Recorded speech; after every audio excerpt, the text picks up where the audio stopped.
आज 7 degree temperature आहे. काल त्याच्यापेक्षा पण खूप कमी होतं. सो थंडी लगेच अशी जास्त पडल्यामुळे झाडांची कंडिशन पण थोडी बिघडली आहे. सो थंडी त्यांना लागली आहे. सो मिरचीचं झाड आहे, असं झालंय ते. अगदी त्याला पण अशी बिचाऱ्या झाडाला थंडी लागली आहे. हे पुदिना अजून चांगला आहे जरा.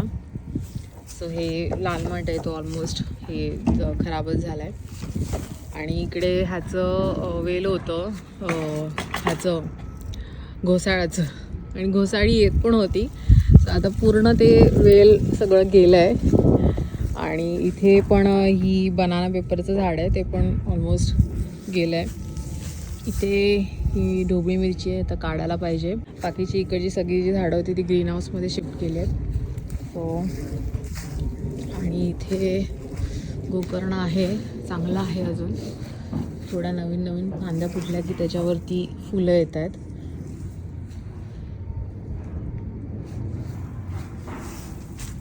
आणि हे जे आहे ते जॅस्मिनचं झाड आहे, चमेलीचं झाड आहे. सो ते तसंच आहे आणि त्याला फुलं येणं कधीच बंद झालं होतं. तर जरा ग्रीन हाऊसमध्ये बघूया. आणि आमचं ग्रीन हाऊस बघून आमची इकडे 2 घरं सोडून एक आहे, अमेरिकनच आहे. सो तिने पण छोटंसं ग्रीन हाऊस आणलं आहे. आणि तिच्याकडे तर भरपूर झाडं आहेत, भरपूर तिने झाडं लावली होती, काढली, खूप काय करत होती ती. सो तिने ते ग्रीन हाऊस छोटंसं आणलं आहे. सो ग्रीन हाऊसमध्ये जाऊया. खूप थंडी आहे.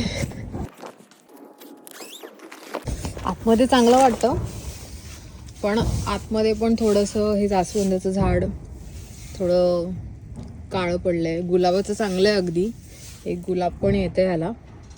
तुळस पण सुकली ऑलमोस्ट.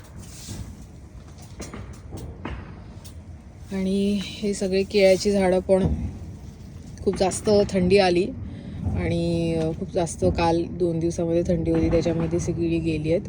इकडे पण ही एक तुळस आहे. आणि कोरफड चांगली आहे आणि कोरफड चांगली मोठी पण झाली आहे. सो ती आहे. कढीपत्ता पण सगळा काळा पडला आहे थोडा. हे शेवंती आहे. आणि इथे झेंडू होतं, झेंडू पण ते पण काळं पडलं आहे. हे पण गुलाबाचं झाड आहे. आणि हे तर शेवगा आहे, त्याला ऑलरेडी आम्ही कट करून ठेवला होता. हे पण एक जास्वंद आहे.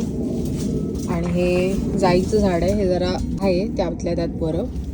हे झेंडूची झाडं आहेत. सो ती पण सगळी काळी झाली आहेत.